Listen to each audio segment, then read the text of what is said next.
Hello, Tom. Well, once again, you've inspired me, and your email asking about how I cut and pasted things got me thinking maybe there's an easier way to explain things like that. And so I got looking online. I found a program that sure enough will record my desktop. And so I've had it all of a day here, and of course I'm playing with it and testing it. Don't know too much about it, but I know that it should work.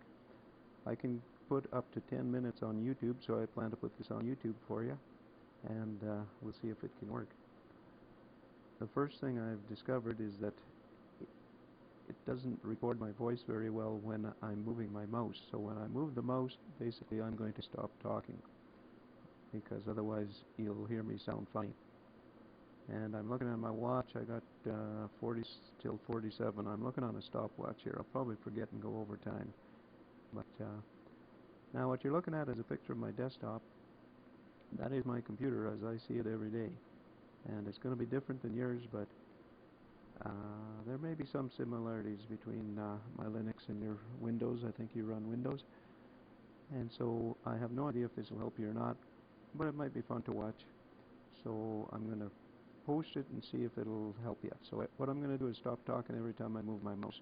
Now, what you see right now is you see a little box up there, kind of a rectangle thing, and that's my new program that's actually recording the desk here. So it's new to me.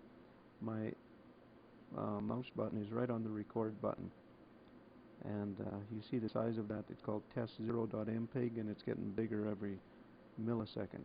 So the first thing I'm going to do is minimize that, and you'll see my mouse run over, and I'm going to minimize it so it gets away from my desk.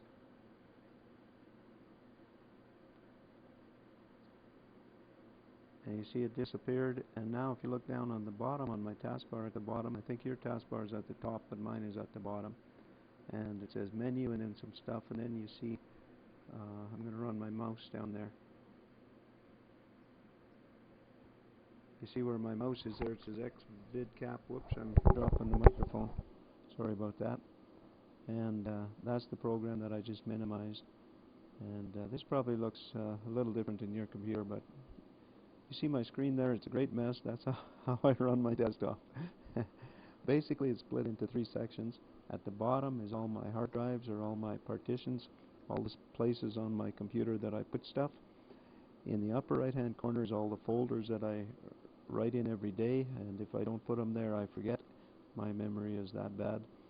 And in the upper left-hand corner is some of the original programs that make my Linux system work.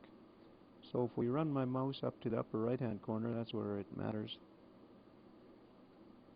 You'll see first I'm pointing to the garbage can. Right under that is my diary. I write in once in a while, not very often. Right below that is a file. That's New Order Ubuntu, and that's a great naming convention I use. That's where I write every day what I do on my Model A. Just a file saying what I did every day and how many hours I spent. Then under that I have one called Ford Barn Pics.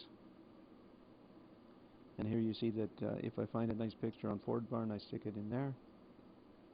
And under that is a folder called Tom November 09. And of course, if you send me a picture and I decide I want to keep it, I put it in that folder. And of course, I'm only 3 months behind here. We're into February of 10, but that's all right. Right here is one called Marco. And of course, it's full of pictures from Marco and all the stuff he puts on Ford Barn, but it actually has more people in there than just Marco. It's really just anything of high quality that I believe on Ford Barn. So the good Ford Barn stuff is in Marco's folder, and the rest is in something else. Below that is one called email and addresses. Just a text file of all the phone numbers and emails that I know. Way up here is one called raw downloads, Kev. And every time that I download anything, I try and throw it into that folder, and then I can usually find it. And from there, it might be a program, or like this program to record the screen went into there. From there, I might throw it into a more appropriate folder, but everything that I download goes into there to begin with. Well, I'm going to run out of time in a hurry here. Okay, I think I got about 6 minutes. And then to the left of that, you see this file here. It's called Tom November 09, and that's where your emails go. And I'm supposed to change it every month, but sometimes that file goes a few months at a time. Here's a little folder called Lori Cancer. I got started writing it and started downloading anything I read about Darren's cancer in there. To the left of that, I got computer notes. All my computer notes for my computer, Steve's computer, because he doesn't keep notes, and Mom's computer and anybody else's computer, even yours computer, I think, is in there. Okay, and under there I've got Kev ear, something about my ear problems. I started a file on that. Then I got one called miscellaneous, and here's one that was one of my stories that I started writing, and it's not finished yet. All the stuff above this in the upper left hand corner is just programs like the paint program and the microphone program and opening files and stuff like that. Typical stuff.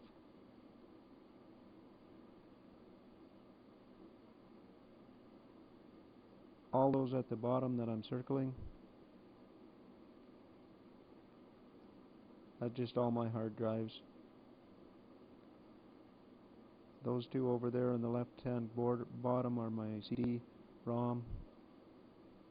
And my computer is a little bit different than yours. I think this menu button at the bottom left, that's where I actually can start anything and everything. I'll click on it, but when I click on it, my voice really goes, it seems to take away the sound, so I'll shut up. Now you can see all my choices. I have graphics or multimedia or system or anything, somewhat similar to Windows, I think. If I was to go, say, up to graphic,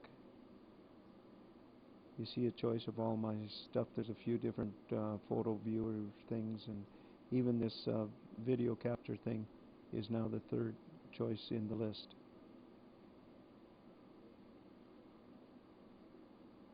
And if I want to draw a picture, I would draw it with MPaint. Let's see if I can start that program.